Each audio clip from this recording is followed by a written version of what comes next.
बाबू के नाम हो पावर हाउस, हमर हो भूलते जावा। बाबू के नाम हो पावर हाउस आ हमर हो वोल्टेजवा।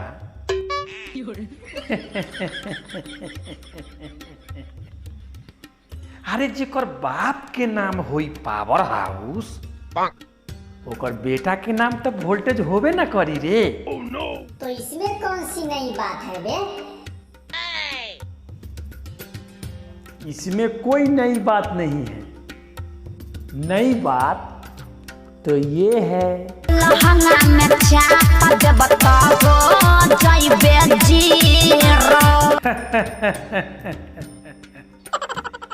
ये है नई बात, ये कि लहंगा में चाप देव तो बन जाइबे जीरो। अगर ब्लाउज में चापोगी तब क्या बनेगा मैडम? तब तो भैया खीर बनेगा। खीर बनेगा? वो कैसे रे? तेरे पास दिमाग होता तो तू अभी तक खीर खा चुका होता। आटब ताया तब ना तो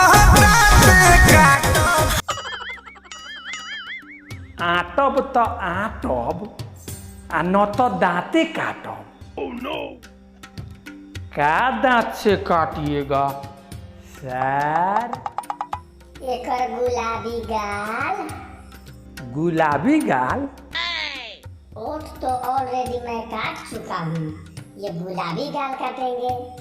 तो हम कहाँ काटब रे? तू तनिक नीचे काट ले।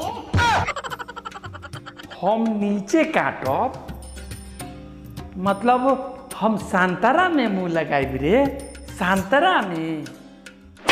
तका बे प्रियंका सिंह अंतरा में लगाई बे।